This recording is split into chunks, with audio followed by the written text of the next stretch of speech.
yang duduk dalam lindungan yang maha tinggi dan bermalam dalam naungan yang maha kuasa akan berkata kepada Tuhan, tempat perlindunganku dan kubu pertahananku, Allahku yang kupercayai.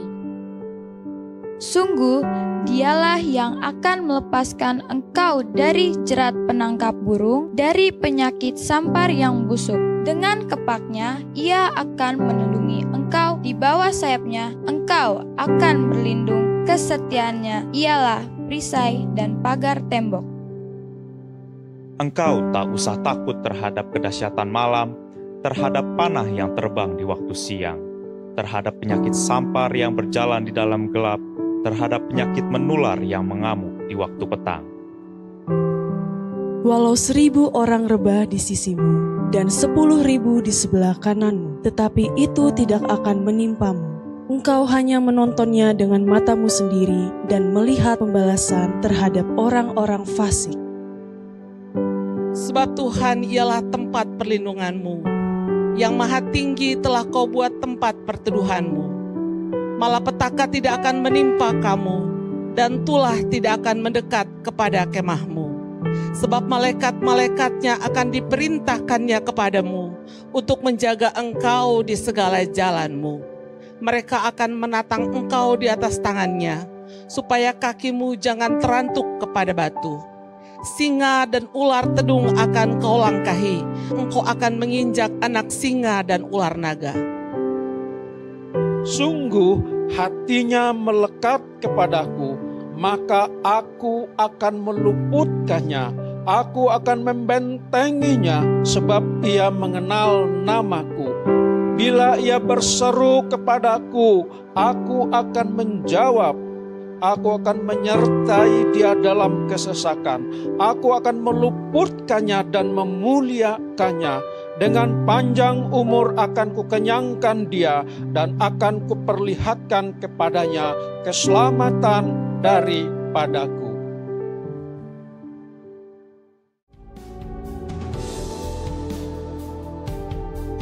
Pentakosta ketiga adalah pencurahan Roh Kudus yang dahsyat di zaman ini, melebihi yang terjadi di Azusa Street.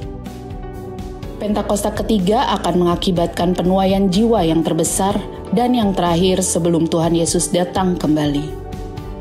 Pentakosta ketiga akan membangkitkan generasi Yeremia, yaitu anak-anak muda yang dipenuhi Roh Kudus, cinta mati-matian kepada Tuhan Yesus, tidak kompromi terhadap dosa, dan akan bergerak untuk memenangkan jiwa. Pentakosta ketiga lahir di Indonesia dan bergerak ke bangsa-bangsa. Gerakan ini dari timur ke barat dan akan kembali ke Yerusalem. Pentakosta ketiga akan memberikan kuasa untuk menyelesaikan amanat agung, dan setelah itu Tuhan Yesus datang kembali.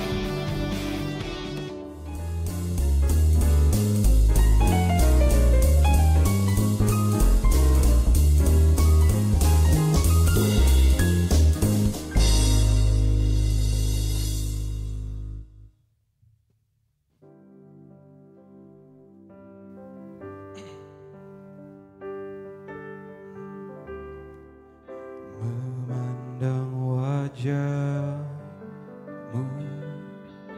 rasakan kasih-Mu,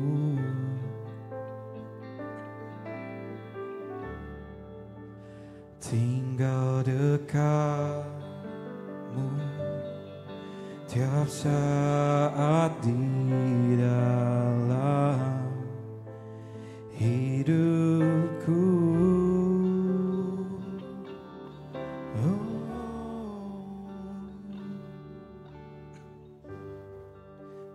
Situ memandang wajah-Mu, rasakan kasih-Mu,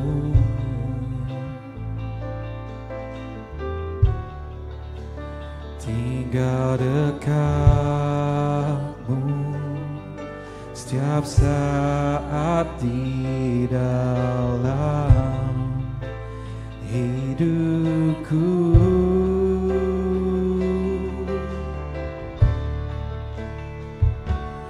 Bapakku yang baik,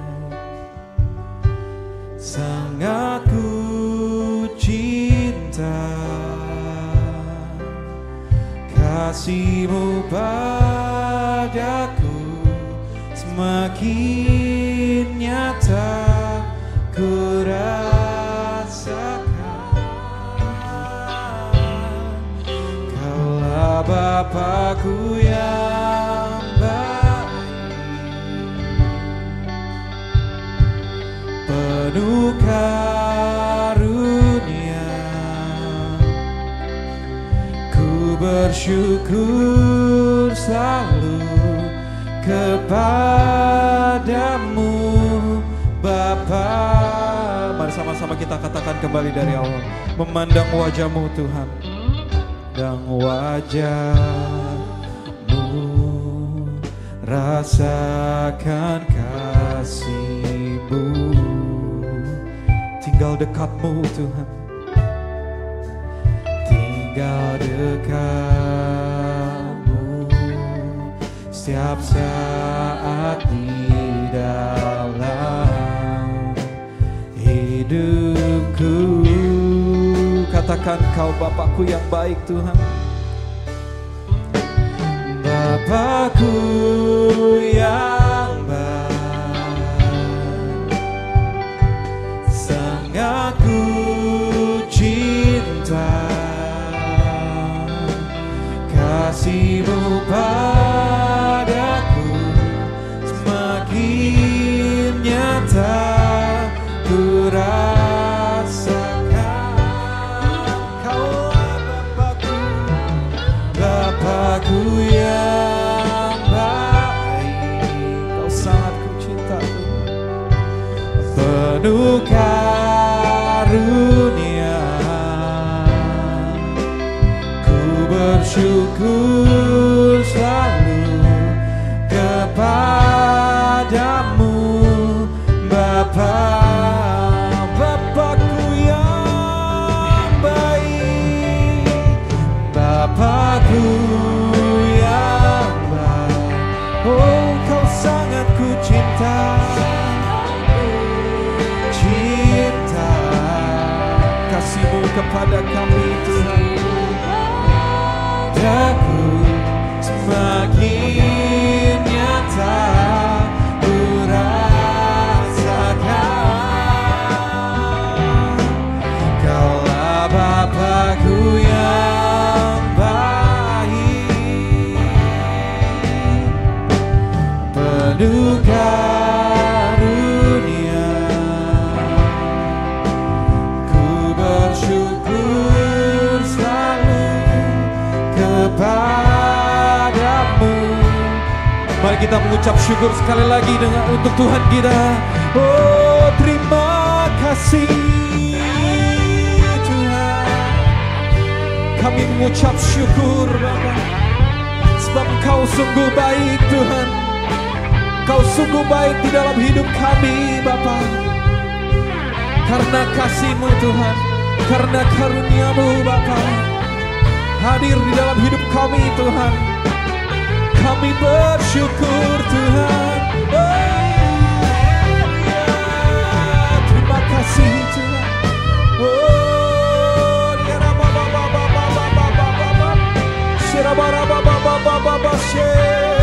Terima kasih Tuhan. Terima kasih Yesus.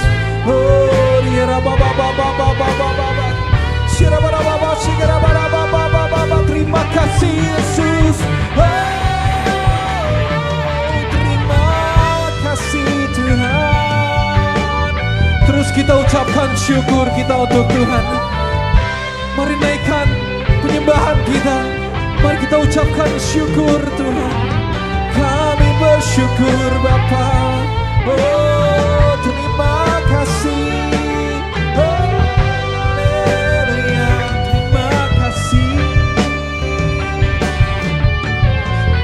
Kami bersyukur Tuhan.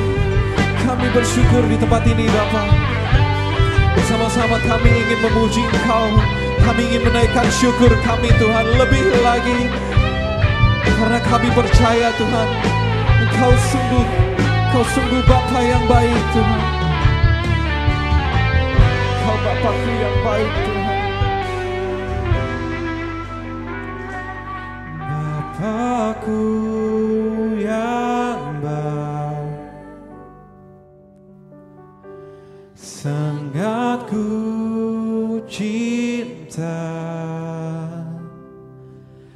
Kasih-Mu padaku semakin nyata ku rasakan.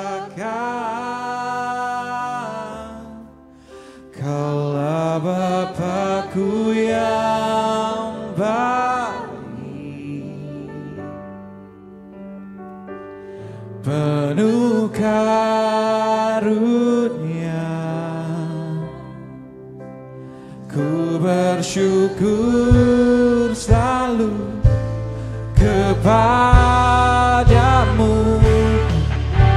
Mari kita bangkit berdiri dalam hadirat Tuhan dan katakan, Bapa-Ku yang baik, Bapa-Ku yang baik. Om Hendri silakan maju ke depan. Sangat ku cinta padaku semakin nyata ku rasakan. Kaulah Bapa-Ku, Bapa-Ku yang baik, penuh karunia. Ku bersyukur selalu kepadamu, Bapa. Ku bersyukur, ku bersyukur selalu kepadamu, Bapa. Ku bersyukur selalu, ku bersyukur selalu kepadamu, Bapa.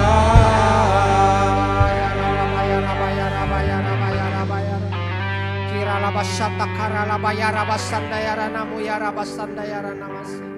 Oh yara basakara labayara basandayara namu yara basakara labayara bayara. Yara namu yara basandayara namu yara basakara labayara basandayara namu. Sungguh Tuhan, Engkau Allah yang baik, sangat baik bagi kami. Kami bersyukur pada sore hari ini Tuhan. Kami boleh Tuhan masuk dalam ibadah yang ketiga ini ya Tuhan. Biarlah Tuhan Yesus Engkau hadir di tengah-tengah kami ya Bapa. Urapi hamba-Mu ini ya Bapa. Untuk Tuhan membicarakan Tuhan khotbah-Mu pada sore hari ini Tuhan. Kami yakin dan percaya Roh Kudus yang akan memimpin hamba-Mu. Dari kekurangan kelemahan hamba-Mu ini Tuhan Engkau tahu ya Tuhan Yesus.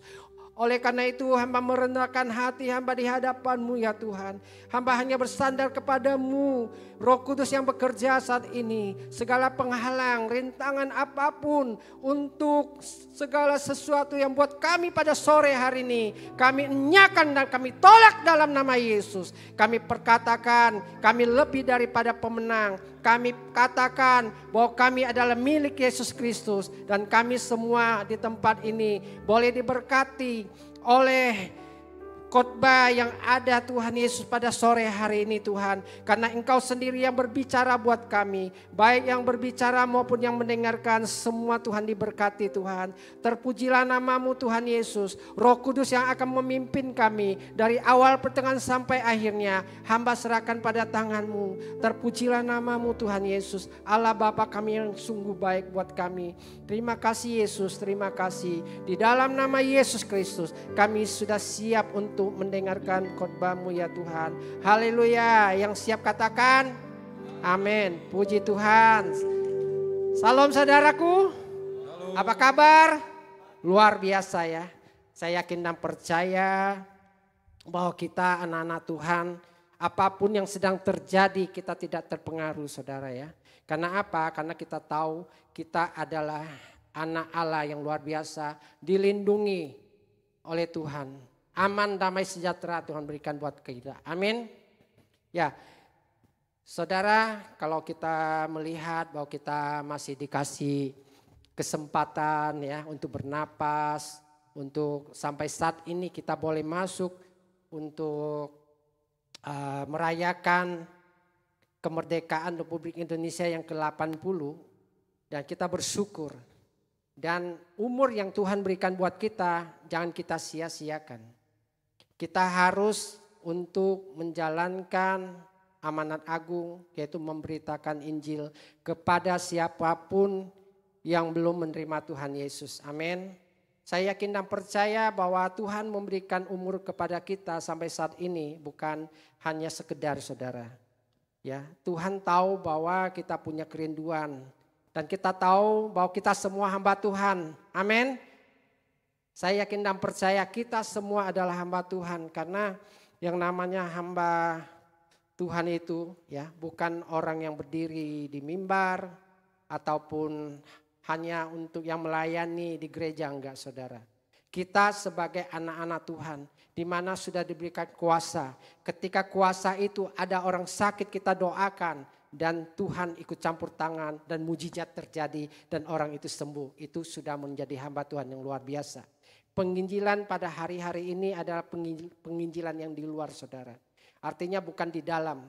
Ya, anak-anak Tuhan yang mau bekerja, mau sekolah, bekerja, usaha semuanya kita dipakai sama Tuhan. Ya, di mana kita tahu bahwa kuasa Tuhan sedang Tuhan berikan kepada kita. Karena kita tahu bahwa Pentakosta yang ketiga ini sedang berlangsung. Amin. Nah, kita tahu bahwa Mazmur 90 berkata, Musa berkata umur manusia itu 70 tahun. Kalau kuat 80 tahun saudara. Ya. Dan itu kebanggaannya itu juga kesukaran dan penderitaan. Itu Musa yang berkata di Mazmur 90. Sebetulnya usia manusia itu adalah 120 tahun saudara. Tapi Musa mengatakan usia manusia adalah 70 tahun. Kalau 80 tahun sanggup itu adalah di mana kesukaran dan penderitaan.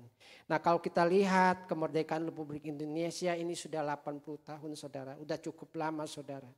Ya, dari tahun 1945 sampai sekarang sudah 80 tahun saudara. Dan apa yang sedang terjadi untuk bangsa dan negara kita? Apakah kita sudah merdeka saudara? Secara fisik kita sudah merdeka. Tetapi secara jiwa dan roh kita belum saudara. Kita melihat ya banyak kebodohan, banyak kemiskinan yang sedang melanda dari Sabang sampai Merauke. Sampai saat ini saudara ya. Inilah yang sedang kita hadapi. Dan kita tahu bahwa inilah yang perlu kita doakan ya, karena kita tahu bahwa Indonesia sedang memasuki satu masa yang luar biasa. Artinya kita tidak tahu ke depannya bagaimana ya. Karena kita tahu Tuhan yang memberikan kemerdekaan bagi Indonesia dari segala bentuk penjajahan. Ya. Namun demikian walaupun kita sudah merdeka ya, hari ini tepatnya 17 Agustus ya, kita bersyukur kita bisa beribadah di tempat ini saudara. Ya. Jadi kita tahu bahwa 17 Agustus 2025 ini yang ke-80 ini kita harus banyak untuk berdoa. Karena apa? Karena imbas dari keadaan global. Ya, kita lihat bahwa dunia sedang goncang. Ya boleh ditampilkan di Ibrani 12 ayat 26 sampai 29. Ibrani 12. Ya, nah di sini kita dikatakan waktu itu suaranya menggoncangkan bumi, tetapi sekarang ia memberitakan janji, satu kali lagi aku akan menggoncangkan bukan hanya bumi saja, melainkan langit juga. Terus ungkapan satu kali lagi menuju kepada perubahan pada apa yang dapat digoncangkan, karena ia dijadikan supaya tinggal tetap apa yang tidak tergoncangkan. Terus jadi karena kita menerima kerajaan yang tidak tergoncangkan, marilah kita mengucap syukur dan beribadah kepada Allah menurut cara yang berkenan kepadanya dengan hormat dan takut. Nah ini saudara, goncangan dunia ini semakin dahsyat saudara, kita lihat. Bukan di Indonesia saja Ya, kita akan melihat tahun-tahun ke depan sampai tahun 2030, 2033. Apa yang terjadi kita nggak tahu. Kita hanya tahu bahwa kita adalah anak Allah. Kita dilindungi. Kita adalah orang-orang yang milik Yesus Kristus. Jadi kita aman ya saudara. Walaupun kita masuk dalam goncangan karena dikatakan bahwa hanya kerajaan Allah yang tidak tergoncangkan. Amin. Nah di sini dikatakan bahwa keadaan global itu apa ya saudara? Kita melihat tahun 2025 ini ada tahun yang sukar saudara ya. Kenapa? Di situ sebagaimana Matius 24 berkata dari ayat 1 sampai 14 ya. Dikatakan bahwa ketika murid-murid Yesus bertanya kepada Yesus kapan itu akan terjadi, yaitu kedatangan Tuhan Yesus. Tuhan katanya tandanya adalah salah satunya adalah perang saudara ya, perang ya. Jadi kita lihat bahwa ini sudah terjadi ya saudara. Baru-baru ini kita lihat Thailand melawan Kamboja ya. Kita melihat India melawan Pakistan. Kita melihat lagi Rusia dengan Ukraina.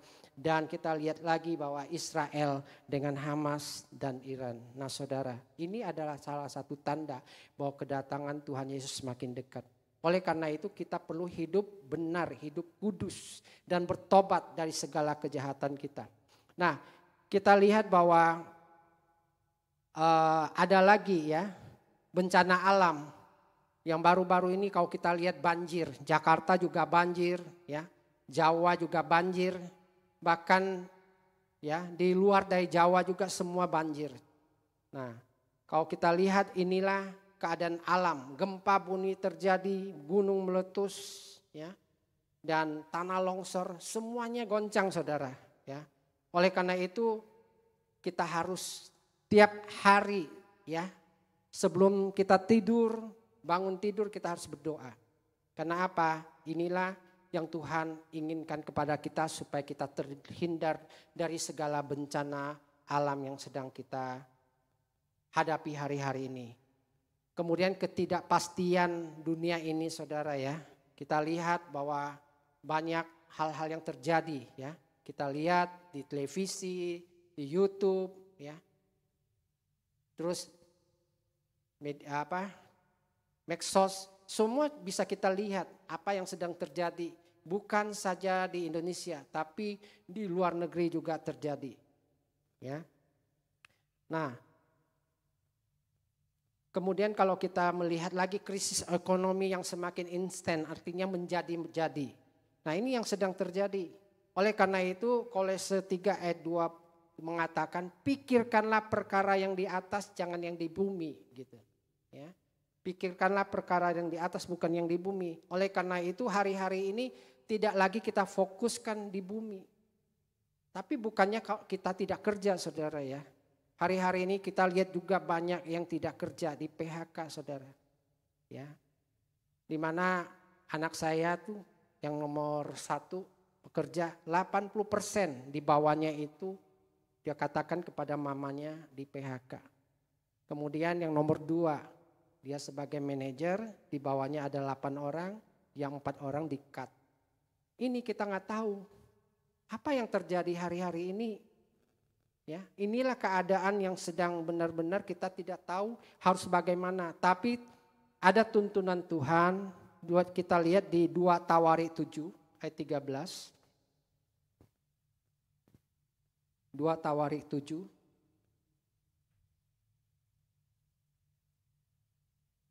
Ya.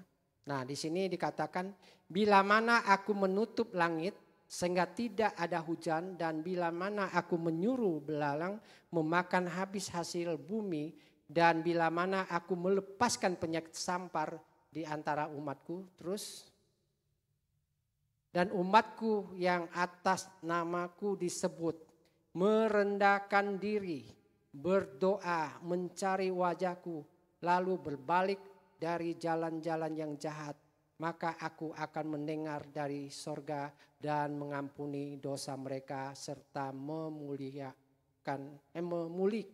negeri mereka. Ini dia janji Allah kepada kita. Kita harus ngapain? Dikatakan bahwa hari-hari ini ya kita perlu merendahkan diri, artinya hanya Tuhan Yesus yang disanjung.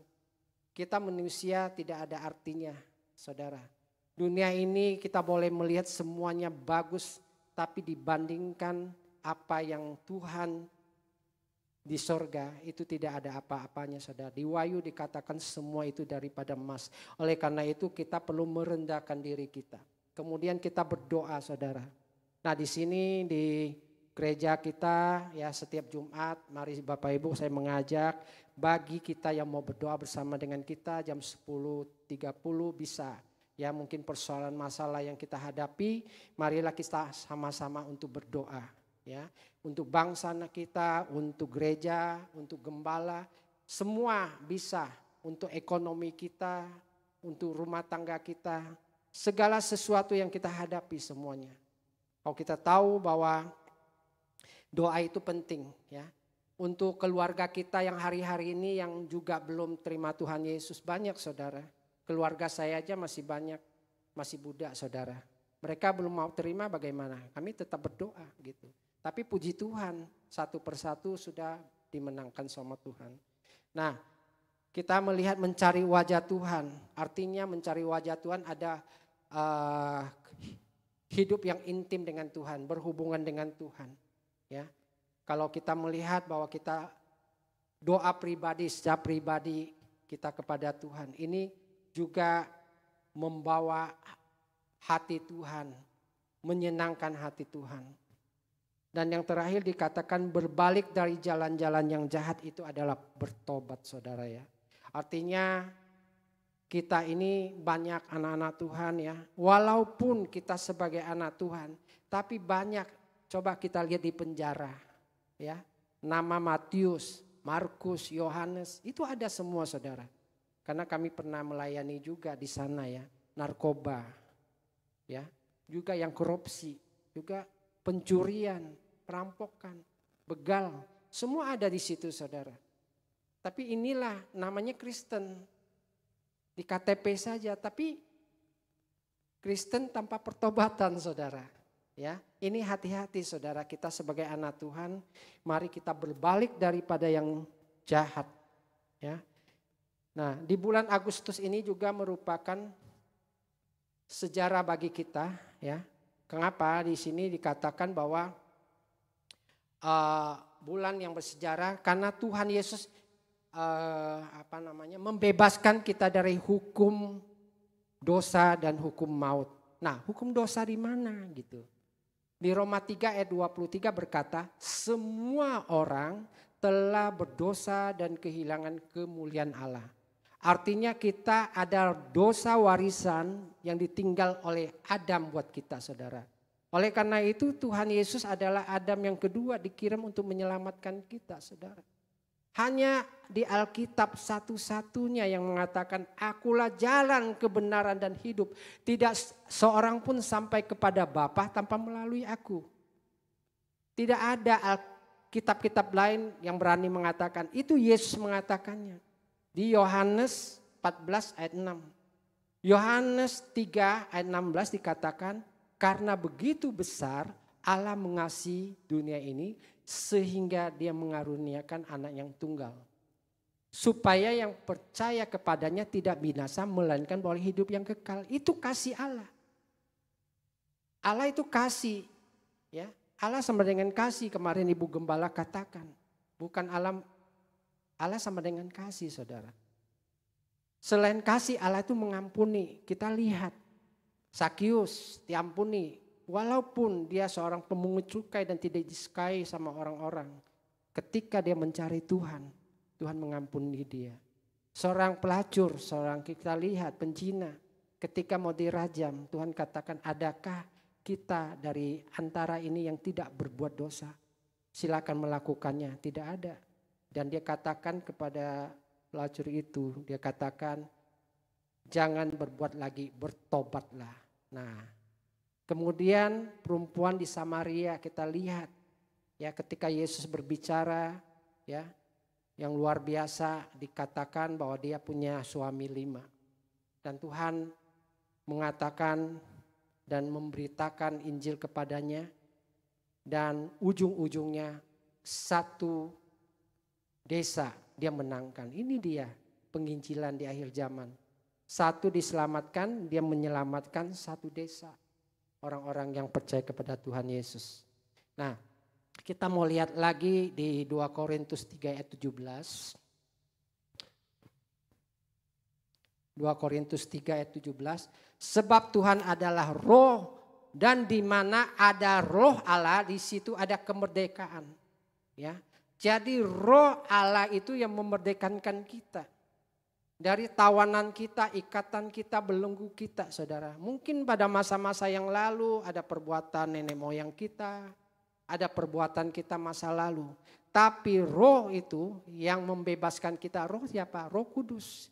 Ketika Tuhan Yesus sebelum naik ke sorga, dia menjanjikan bahwa Tuhan akan memberikan Roh Kudus kepada kita. Apa tugas dari Roh Kudus? Menolong kita, menguatkan kita, menghibur kita, menginsapkan kita, menuntun kita, saudara. Tuhan Yesus tahu bahwa hari-hari ini kita tanpa Roh Kudus, kita bisa meninggalkan iman kita. Saya mau katakan baik di gereja kita mau di tempat lain, itu banyak hari-hari ini orang meninggalkan Tuhan, meninggalkan iman kekristenan karena 3 tah itu. Tata, harta, dan cinta, saudara. Terutama anak-anak muda saya mau katakan, jangan engkau meninggalkan iman engkau karena cinta. Kenapa? Karena di dunia ini semua kalau kita lihat nikmat, menikmati daya tarik dunia, kenikmatan dunia. Tapi saya mau katakan ujung-ujungnya saudara akan menyesal. Kenapa? Tuhan Yesus sudah bayar harga kita, sudah melunasi kita semuanya. Tapi kalau kita meninggalkan iman kita, betapa sayangnya ya. Juga Tuhan katakan jangan sampai yang terdahulu akan menjadi yang terkemudian. Artinya kita sudah bertahun-tahun menjadi pengikut Yesus. Tapi kita akhirnya tidak lagi percaya kepada Tuhan Yesus. Ini banyak yang terjadi, saudara. Dan saya melihat hari-hari ini puji Tuhan. Kalau kita di tempat ini apapun yang sedang terjadi. Walaupun kita melihat bangku-bangku ini kosong, kita yakin dan percaya ini ada malaikat-malaikatnya, amin, bersama-sama dengan kita. Kita yakin dan percaya bahwa ibadah yang ketiga ini sebegitu yang datang, tapi kita yakin dan percaya bahwa bangku-bangku ini diisi oleh malaikat. Ya, puji Tuhan. Kita lihat lagi di 1 Korintus 3 ayat 16. 1 Korintus 3 ayat 16. Nah, tidak tahukah kamu bahwa kamu adalah bait Allah dan bahwa roh Allah diam di dalam kamu. Ini artinya apa? Artinya bahwa tubuh kita adalah tempat kediaman Roh Kudus. Ya, jangan sia-siakan. Seringkali orang mengatakan, ngerokok itu nggak ada firmannya, Pak. Saya mau katakan ini firmannya. Merusak bait Allah, tubuh kita, ya, bahwa itu adalah dosa. Baik itu merokok, mabuk, ya, narkoba. Mari bertobat untuk hal ini. Dan dikatakan bahwa Allah adalah untuk roh Allah, yaitu Roh Kudus. Roh Kudus itu yang menuntun kita, membawa kita dalam keselamatan di akhir zaman ini. Tanpa Roh Kudus kita tidak kuat hari-hari ini. Kita lihat lagi di 1 Korintus 6 ayat 19-20. 1 Korintus 6. Atau tidak tahukah kamu bahwa tubuhmu adalah bait Roh Kudus yang diam di dalam kamu, Roh Kudus yang kamu peroleh dari Allah, dan bahwa kamu bukan milik kamu sendiri. Terus, sebab kamu telah dibeli dengan harganya telah lunas dibayar, karena itu dimuliakanlah Allah, dan karena itu muliakanlah Allah dengan tubuhmu. Saudara tahu ketika Yesus itu disalib di kayu salib, begitu banyak penderitaannya. Mahkota duri, ya, dicambuk, ditendang, ya, ditusuk dengan tombak, semuanya apa? Untuk menyelamatkan kita. Ya, jiwa-jiwa kita diselamatkan karena Tuhan tidak mau bahwa Tuhan menciptakan kita sebagai manusia yaitu makhluk yang mulia. Tidak mau Tuhan itu direbut sama iblis. Oleh karena itu dia datang ke dunia itu menyelamatkan kita. Pada hari yang ketiga dia bangkit, 40 hari dia berjumpa dengan murid-muridnya. Dan pada hari yang ke-50 dia mencurahkan Roh Kudus di loteng Yerusalem. Ya, kita nanti akan lihat apa yang terjadi. Nah, inilah kasih Tuhan yang luar biasa buat kita. Jangan kita sia-siakan menjadi orang Kristen. Jangan terpengaruh dengan hal-hal agama-agama lain. Karena Kristen adalah Tuhan Yesus datang untuk mencari kita. Tapi kalau agama artinya manusia mencari Tuhan. Ya.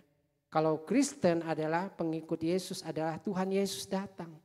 Oleh karena itu iblis dan dunia tidak bisa terima dia gitu. Kalau kita pakai logika, kita mengatakan Tuhan Yesus 100%. Tuhan Yesus 100% Allah, 100% manusia, yaitu. Tapi banyak mengatakan kamu menyembah manusia. Karena yang dianggap Yesus itu manusia, tidak melihat keilahiannya. Padahal di Matius, Markus, ya, Lukas, Yohanes itu banyak tanda-tanda mujizat yang Tuhan lakukan, menyembuhkan orang sakit, orang lumpuh, ya, orang buta, orang tuli, kusta, semua Tuhan lakukan. Tapi mereka tidak melihat keilahiannya, mereka cuma melihat manusianya. Nah, kita lihat bahwa yang Tuhan ingin katakan bahwa kita harus memuliakan Tuhan. Jangan suka-suka dengan diri sendiri. Ya. Kita seringkali menganggap bahwa diri kita adalah milik kita. Akhirnya kita seenak-enaknya melakukan hal-hal yang buruk di hadapan Tuhan. Yang tidak berkenan kepada Tuhan. Nah, kita lihat lagi ya. Di Galatia 5 ayat 13 dikatakan apa? Galatia 5:13. Saudara-saudara, memang kamu telah dipanggil untuk merdeka, tetapi janganlah kamu mempergunakan kemerdekaan itu sebagai kesempatan untuk kehidupan dalam dosa, melainkan layanilah seorang akan yang lain oleh kasih. Jadi jangan Tuhan sudah merdekakan kita sia-siakan kehidupan kita. Ya, mempergunakan kemerdekaan itu sebagai kesempatan untuk kehidupan dalam dosa. Satu lagi 1 Petrus 2 ayat 16. Hiduplah sebagai orang merdeka dan bukan seperti mereka yang menyalahgunakan kemerdekaan itu untuk menyelubungi kejahatan-kejahatan mereka, tetapi hiduplah sebagai hamba Allah. Ini dia ya. Jadi kemerdekaan itu yang Tuhan berikan kita ya. Jangan kita untuk melakukan kejahatan-kejahatan yang terselubung. Ya, banyak anak-anak Tuhan ini kalau kita lihat baik bisnis, sekolah, apapun, kita lihat banyak kejahatan-kejahatan yang terselubung, Saudara. Walaupun dia orang Kristen, Saudara ya. Kita lihat ya. Kan sudah banyak di televisi ya kan? Di YouTube. Nggak usah kita nguraikan satu persatu, tapi kita sudah tahu perbuatan mereka, ya kan? Dagang dengan cara nggak benar, tidak jujur, ya kan? Ini juga tidak baik, saudara. Anak-anak sekolah nyontek gitu. Nah itu juga hal yang tidak baik buat Tuhan. Kita lihat lagi di Roma 6 ayat 22. Ya, tetapi sekarang setelah kamu dimerdekakan dari dosa dan telah kamu menjadi hamba Allah, kamu beroleh buah yang membawa kamu kepada pengudusan dan sebagai kesudahannya ialah hidup yang kekal. Artinya kita hidup harus kudus ya. Kudus itu bukan sekali, saudara, harus terus menerus. Oleh karena itu saya katakan sebelum kita tidur, kita berdoa, minta ampun kepada Tuhan, dikuduskan. Karena banyak juga kita lihat ketika mereka malamnya tidur tapi paginya sudah tidak ada. Kita nggak tahu umur kita, ya kan? Dan kita lihat juga di tempat ini sudah banyak juga ya anak-anak Tuhan yang sudah dipanggil. Ya. Dalam usia-usia bukan 70, bukan 80, bukan 60, tapi rata-rata 50 sekian gitu. Nah kita nggak tahu umur kita, hanya Tuhan yang tahu. Oleh karena itu marilah kita berjaga-jaga. Nah, yang diinginkan Tuhan juga kita hidup bukan hidup dalam kedagingan, tetapi hidup dalam roh. Kita melihat apakah itu hidup kedagingan, kita lihat di Galatia 5 ayat 19. Galatia 5 ayat 19. Nah, perbuatan daging telah nyata, yaitu percabulan, kecemaran, hawa nafsu, terus penyembahan berhala, sihir, perseteruan, perselisihan, iri hati, amarah, kepentingan diri sendiri, percideraan, roh pemecah, kedengkian, kemabukan, pesta pora, dan sebagainya. Terhadap semuanya itu, ya, ku peringatkan kepada kamu seperti yang telah ku buat dahulu, bahwa barang siapa melakukan hal-hal demikian, ia tidak akan mendapat bagian dalam kerajaan Allah. Berarti kalau tidak mendapat kerajaan Allah, artinya masuk mana? Pasti masuk neraka, saudara. Saya yakin dan percaya saudara tidak mau. Oleh karena itu dikatakan, ya, Galatia 5 ayat 24, ya. Coba kita lihat Galatia 5:24. Barang siapa menjadi milik Kristus, ia telah menyalibkan daging dengan segala hawa nafsu dan keinginannya. Nah, saudara, kalau kita lihat bahwa menyalibkan artinya menghindari segala kehidupan yang kedagingan yang tadi, saudara. Saya yakin dan percaya kita sebagai anak-anak Tuhan dengan sudah puluhan tahun, ya, percaya kepada Tuhan. Hari-hari ini kalau masih berbuat hal-hal kayak begitu, saya katakan marilah bertobat, ya, karena kedatangan Tuhan Yesus tidak lama lagi, hari lepas hari, saudara. Ya, tahun 2030 tinggal 4 tahun lebih. Kita nggak tahu kapan Tuhan Yesus datang, tapi memang tahun 2030 sedang dibicarakan, ya kan, hal yang krisis yang sangat-sangat luar biasa. Nah, oleh karena itu kita melihat juga bahwa di Galatia 5 yang Tuhan inginkan kita adalah hidup dalam roh. Ya. Hidup dalam roh artinya hidup yang dipimpin oleh roh. Galatia 5 ayat 22-23. Ya, tetapi buah roh itu adalah kasih, sukacita, damai sejahtera, kesabaran, kemurahan, kebaikan, kesetiaan, kelemah lembutan, penguasaan diri. Tidak ada hukum yang menentang hal-hal itu. Nah, inilah karakter Tuhan Yesus. Karakter Tuhan Yesus yang dikatakan bahwa di 1 Yohanes 2 ayat 6. Barang siapa yang mengatakan bahwa dia di dalam dia atau di dalam Yesus Kristus, dia wajib hidup seperti Yesus Kristus. Ya. Kalau kita lihat hidup Kristus yang luar biasa di mana? Ya di Injil, di Matius, Markus, Lukas, Yohanes, di situ saudara baca. Bagaimana Tuhan Yesus tidak melakukan hal-hal yang buruk. Nah, kita lihat bahwa kita tahu bahwa Galatia 5 ayat 22-23 adalah karakter Tuhan Yesus. Kita harus menjadi serupa dan segambar dengannya. Nah, artinya kita harus menjadi murid Tuhan Yesus. Tugas kita sebagai murid, ya, adalah menyelesaikan amanat agung. Apa itu amanat agung yang Tuhan perintahkan ketika Tuhan Yesus masih di surga buat murid-muridnya? Yaitu Tuhan katakan di Matius 28 ayat 19-20. Boleh dibukakan Matius 28. Nah, karena itu pergilah jadikanlah semua bangsa muridku dan baptislah mereka dalam nama Bapa, Anak, dan Roh Kudus. Ini amanat agung. Dan ajarlah mereka melakukan segala sesuatu yang telah kuperintahkan kepadamu, dan ketahuilah aku akan menyertai kamu senantiasa sampai akhir zaman. Ini dia janji Tuhan. Bahwa kita harus menginjil, saudara. Ya, menginjil di mana? Yang sekolah ya bisa untuk teman yang belum mengenal Tuhan Yesus.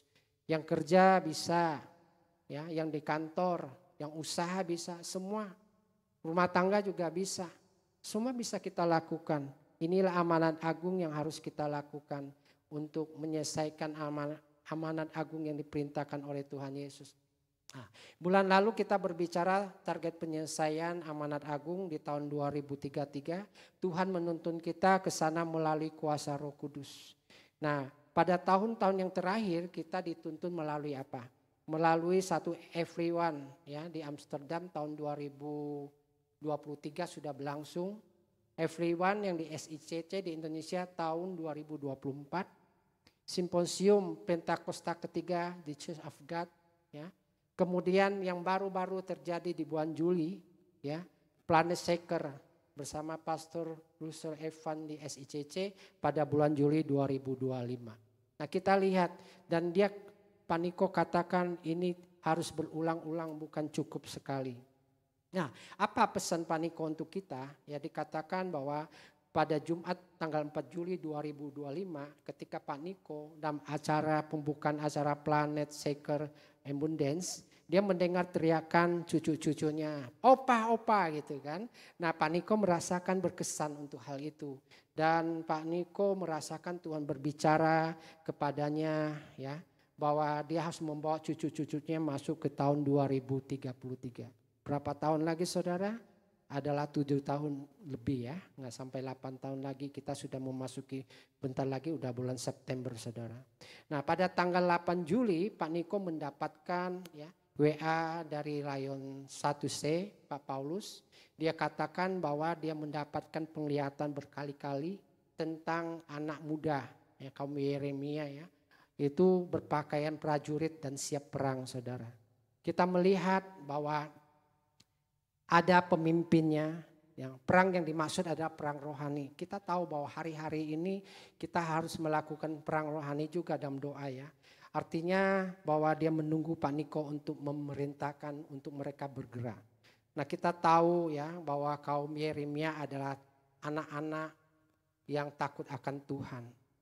Ya, yang cinta mati-matian kepada Tuhan. Yang tidak kompromi dengan dosa dan bergerak untuk penuaian jiwa. Inilah saya mau katakan di sini anak-anak muda ya. Mari kita responi itu semua. Kita bahwa hari-hari ini kita harus melakukan itu semua untuk menjangkau jiwa-jiwa yang ada. Ya. Kemudian kita lihat ketika Pastor Russell Evan datang bersama timnya ya, dengan doa, pujian, penyembahan bersama-sama dalam unity siang dan malam. Nah inilah yang disebut dengan restorasi Pondok Daud ya, yang Pak Niko maksudkan. Oleh karena itu dikatakan Pentakosta yang ketiga sedang dicurahkan, gerakan Tuhan akan semakin besar. Kita melihat ini sedang terjadi juga ya di California. Ya. Itu ribuan yang terima Tuhan Yesus dan dibaptis. Sebelum Tuhan Yesus naik ke sorga, ya, dia memberikan Roh Kudus kepada kita dan di Kisah 1 ayat 8 dikatakan bahwa tetapi engkau akan menerima kuasa. Ya, kita lihat Kisah 1 ayat 8. Tetapi kamu akan menerima kuasa kalau Roh Kudus turun ke atas kamu dan kamu akan menjadi saksiku di Yerusalem, di seluruh Yudea, Samaria dan sampai ke ujung bumi. Nah, Yerusalem itu berbicara dengan keluarga kita. Banyak keluarga-keluarga inti kita masih belum percaya sama Tuhan Yesus. Bahkan juga yang sudah terima Tuhan Yesus juga banyak yang mereka tinggalkan iman. Nah, itu perlu kita doakan juga ya. Kemudian kita melihat Yudea, Yerusalem, seluruh Yudea, artinya orang sekitar kita. Samaria orang yang belum kenal kepada Tuhan Yesus dan sampai ke ujung bumi. Ini yang Tuhan mau dalam hari-hari kita, bahwa kuasa itu sudah diberikan kepada kita. Nah, apa yang terjadi setelah murid-murid Tuhan Yesus pada hari yang 10 mereka di Goteng Yerusalem, ya pada saat itu mereka menerima pencurahan Roh Kudus. Tiba-tiba angin bertiup keras, terus tampak lidah-lidah api menghinggapi mereka dan masing-masing dipenuhi dari Roh Kudus. Mereka berkata-kata dalam bahasa roh. Nah kita tahu tanda awal orang berbahasa roh adalah tanda awal orang dipenuhi Roh Kudus adalah berbahasa roh. Nah kita lihat setelah Pentakosta yang pertama di loteng Yerusalem apa yang terjadi. ternyata itu pengaruhnya luar biasa. Petrus berkhotbah cuma lebih kurang 5 menit, 3.000 yang bertobat. Ya. Pada waktu itu penduduk di Indonesia itu di dunia itu hanya 255 juta. Tapi dibandingkan sekarang 8 miliar yang ada di seluruh dunia, itu lebih kurang 94.000. Artinya ketika 5 menit Petrus berkhotbah, itu yang terjadi. Ya. Nah, kita lihat juga setelah murid Tuhan Yesus dipenuhi Roh Kudus, apa yang terjadi? Tanda mujizat terjadi, di mana Petrus dan Yohanes melakukan ya penyembuhan terhadap orang lumpuh yang sejak lahir. Itu terjadi, saudara. Tanda Tuhan berikan kepada mereka. Dan kita tahu bahwa bayangan Petrus juga dapat menyembuhkan orang-orang yang sakit. Dan kita lihat bahwa dengan sapu tangan Paulus, ya, kita melihat bahwa diletakkan kepada orang sakit, orang kerasukan setan, semuanya dipulihkan dan disembuhkan. Itulah tanda-tanda mujizat ketika kita terima Roh Kudus itu. Ya. Nah, setelah murid-murid Tuhan Yesus dipenuhi Roh Kudus, apa yang berubah? Yang penting adalah cara hidup saudara. Ya, kita mau sebagai anak-anak Tuhan, pada hari-hari ini kita mau untuk cara hidup kita berubah.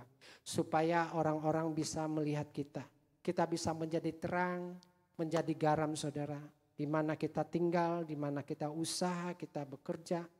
Ya, menjadi terang dan garam. Ya, kalau dunia sedang gelap, itu perlu penerangan. Ya, contohnya ruangan ini kalau tidak ada lampu, ya kita pakai lilin, pakai senter, kita bisa melihat. Tapi kalau umpama cuma lilin, saudara nggak bisa lihat kemana-mana saudara. Tapi kita harus punya terang yang besar. Amin. Nah, puji Tuhan. Dari perubahan-perubahan cara hidup jemaat membuat orang banyak bertobat. Ya. Di Lukas 6 ayat 38 dikatakan apa? Coba kita lihat Lukas 6:38. Berilah kamu akan diberi suatu takaran yang baik, yang dipadatkan, yang digoncangkan dan yang ditumpah keluar akan dicurahkan ke dalam limpahan. Ya. Sebab ukuran yang kamu pakai untuk mengukur akan diukurkan kepada kamu. Nah, ini lihat. Jadi kita harus hari-hari ini banyak memberi saudara ya. Kenapa? Karena hari-hari ini kita tahu bahwa gereja juga membutuhkan ya. Dan kita tahu itu adalah untuk menuai jiwa-jiwa saudara. Ya. So kita lihat ada perubahan kita. Ya, saya mau katakan bahwa di atas mimbar ini marilah kita merubah cara hidup kita membuat orang banyak bertobat. Ya. Setelah itu apa yang menjadi perubahan daripada jemaat pada saat itu? Mereka suka membaca Alkitab, suka berdoa dan hidup dalam unity. Kemudian suka memuji Allah, bergembira, tulus hati, dan hidup berintegritas. Hidup integritas itu artinya perkataan kita, pikiran kita, kelakuan kita itu selaras atau sesuai dengan firman Tuhan. Kalau iya, tidak gitu. Nah, oleh karena itu mereka banyak disukai oleh orang dan mereka jumlah orang diselamatkan itu semakin bertambah. Mau saudara lihat bahwa bangku-bangku ini akan diisi dengan jemaat-jemaat lain?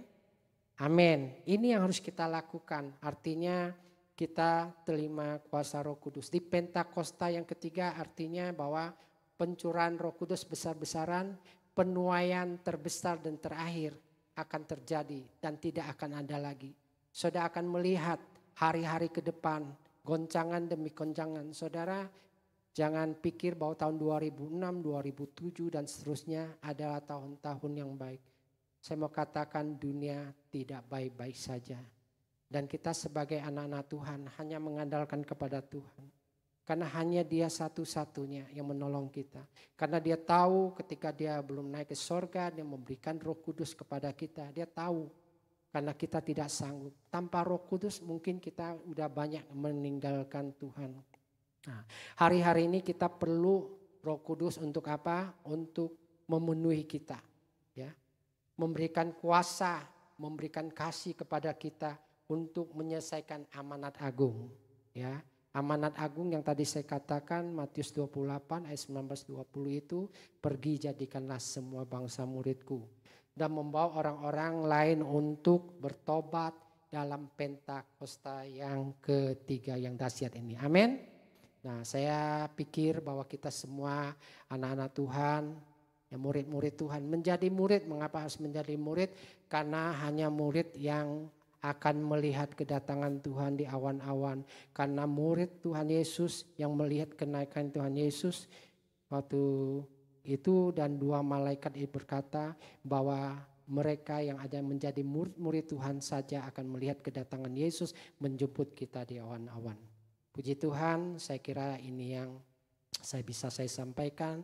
Mari pemusik, dan saya mau berterima kasih juga kepada Ibu Gembala untuk tim pastoral yang telah mempercayai saya untuk membawakan kebenaran firman pada sore hari ini. Kita angkat satu pujian. Ya Rabasata Karalabaya. Yesus Tuhan.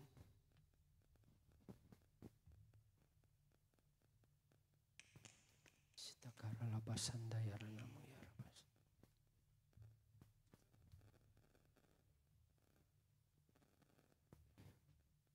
Haleluya.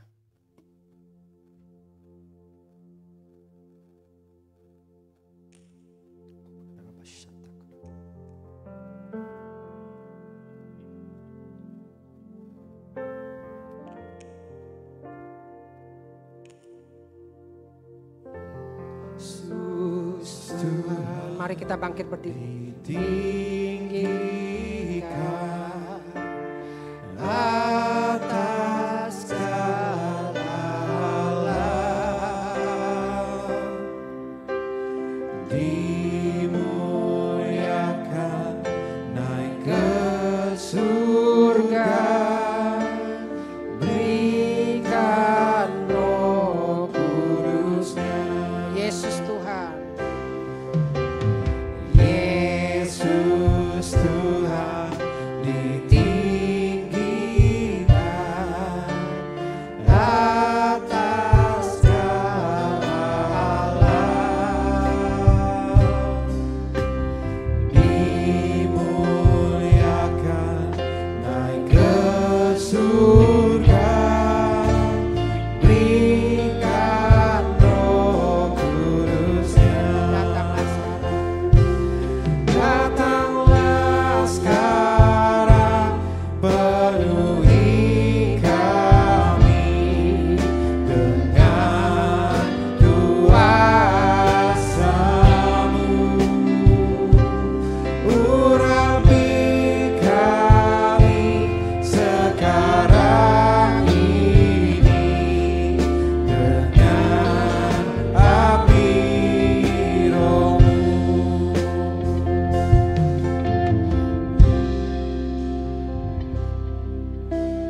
Roh Kudus, ini hamba-Mu. Roh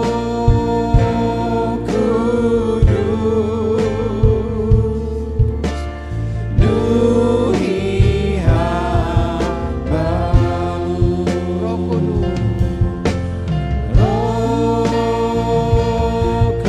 Kudus, Roh Kudus, ini hamba-Mu. Roh Kudus, penuhi hamba-Mu. Oh ya Rabaya Rabaya Rabaya Rabaya Rabaya Rabaya Rabaya.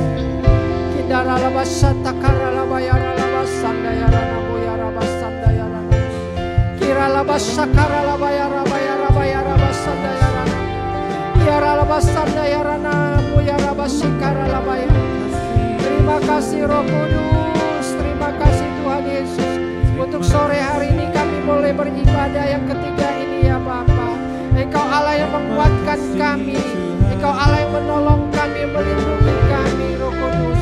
Kami butuh Engkau, Roh Kudus, hari-hari ini. Dunia tidak baik-baik saja, dan kami yakin dan percaya bahwa kekuatan daripada Engkau yang memberikan kami lebih berharap lagi kepada Engkau. Kasih-Mu, kuasa-Mu Engkau berikan buat kami. Terima kasih Roh Kudus, terima kasih. Terima kasih Yesus untuk anugerah-Mu. Terima kasih hamba sudah Tuhan menyampaikan kebenaran firman-Mu. Biarlah kami boleh merenungkan firman-Mu ini Tuhan, dan menjadi pelaku-pelaku firman-Mu di akhir zaman. Menjelang kedatangan-Mu yang kedua kali. Kami yakin dan percaya tidak lama lagi ya Bapa. Biarlah kami semua hamba berdoa di dalam nama Yesus. Jemaat yang ada di Pondok Gede semuanya Tuhan, berserta dengan keluarga kami Tuhan, semuanya terangkat. Ketika Engkau datang di awan-awan Tuhan Yesus, rapture itu terjadi, kami yakin dan percaya. Oleh karena itu Tuhan Yesus, biarlah Engkau membuat kami Tuhan berbalik daripada jalan-jalan yang jahat, bertobat kepada Engkau ya Tuhan Yesus, dan tidak melakukan lagi hal-hal yang tidak berkenan kepadamu. Kami boleh hidup benar dan kudus di hadapan-Mu. Terima kasih pada sore hari ini, dan hamba Tuhan sudah membicarakan firman-Mu ya Bapa pada sore hari ini. Biarlah kami semua boleh mengerti ya Tuhan Yesus, bahwa waktu-Mu sudah dekat. Sebagaimana kami yakin dan percaya, Matius 24 ayat 22 berkata, waktu akan dipersingkat, dan kalau tidak dipersingkat, tidak satu pun yang selamat. Kami yakin dan percaya Bapa. Kami minta ampun kepada Engkau jikalau Tuhan kami, Tuhan masih melakukan hal-hal yang tidak berkenan kepadamu, tidak mempermuliakan nama-Mu, dan kami mencuri kemuliaan-Mu Tuhan. Ampuni kami ya Bapa. Terima kasih Roh Kudus, terima kasih Tuhan Yesus pada sore hari ini. Engkau baik dulu, sekarang, sampai selama-lamanya untuk kami dan keluarga kami Tuhan. Terpujilah nama-Mu Tuhan Yesus. Biarlah pada saat ini Tuhan, kami mau Tuhan Engkau tuntun lebih lagi untuk hari-hari ke depan. Kami boleh bersama dengan Engkau. Di dalam nama Tuhan Yesus Kristus kami ucap syukur dan berdoa. Haleluya. Amin. Haleluya. Terima kasih, Tuhan Yesus berkati.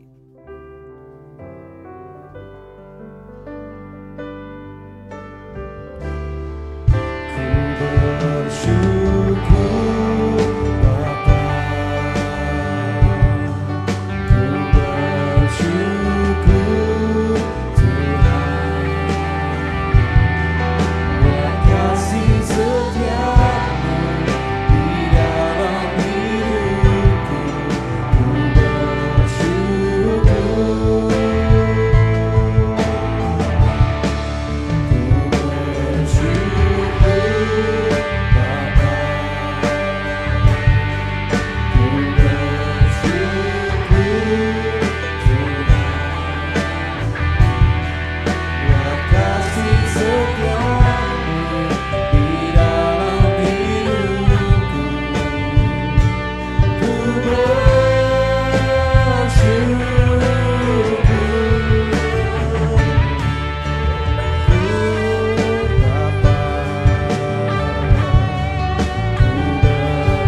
kita tidak bisa menyelesaikan hidup kita di dalam kehidupan sebagai anak Tuhan tanpa adanya Roh Kudus. Yang setuju katakan amin. Amin. Ada satu pengalaman baru-baru ini saudara. Seorang yang sudah melayani Tuhan. Sedikit dia buka celah. Akhirnya masuk roh lain. Namanya kerasukan. Ya pada waktu orang itu buka celah. Roh lain masuk. Nyebut Yesus saja gak bisa saudara. Dan kita bilang omong Tuhan Yesus baik. Dia bilang seperti itu. Ya. Jadi hati-hati. Hari-hari ini kita butuh Roh Kudus sekali. Sangat membutuhkan Roh Kudus. Sebab roh lain juga sedang gencar untuk menjatuhkan anak-anak Tuhan. Amin. Ya, karena itu intimlah dengan Tuhan. Jangan mikirinlah perkara-perkara kecil itu gak usah dipikir lagi. Gitu ya, supaya kita ini fokus dengan Roh Kudus. Terus bungkus kita dari pagi bangun. Katakan Roh Kudus, bungkus aku dalam kuasa-Mu. Nanti malam tidur juga bersama dengan Roh Kudus. Kita tidur nyenyak. Amin. Amin. Ya, sungguh-sungguh kita membutuhkan Roh Kudus. Jangan buka celah sedikit pun terhadap apapun, saudara. Sehingga gampang roh itu masuk. Sudah pelayanan pun, saudara, nggak peduli. Ya, jadi hati-hati, hati kita harus penuh dengan Roh Kudus itu. Yang percaya katakan amin. Mari kita pulang dengan membawa urapan daripada Roh Kudus, berkat daripada Tuhan yang luar biasa. Terima kasih Bapak untuk hari ini. Kami berdoa cukup hamba-Mu Bapak Henry Wijaya yang sudah menjadi berkat pada sore hari ini bersama dengan Ibu Vera. Tuhan Engkau satukan mereka terus di dalam pelayanan dan menyelesaikan amanat agung Tuhan. Kemanapun Tuhan kirim dia pergi, siapapun yang ditemuinya boleh diberkati Tuhan untuk dia boleh membawa mereka kepada Tuhan, dimenangkan oleh kuasa daripada Roh Kudus-Mu saja. Terima kasih Tuhan, terima kasih. Dan biarlah hati kami mari buka untuk Roh Kudus itu melindungi dan menjagai kami. Di dalam nama Tuhan Yesus Kristus, kiranya damai dan sejahtera daripada Allah Bapa di surga, anugerahnya yang dahsyat terus memenuhi kehidupan kami. Dan terus kami berjanji makin hari makin intim dengan Roh Kudusnya. Dari hari malam ini sampai Tuhan datang kembali, tetap setia kepadanya. Dalam nama Tuhan Yesus Kristus, yang setuju mari berkata amin. Tuhan Yesus berkati. Selamat hari Minggu. Tuhan Yesus memberkati dan ibadah sore hari telah selesai. Silakan untuk bersatu sejenak.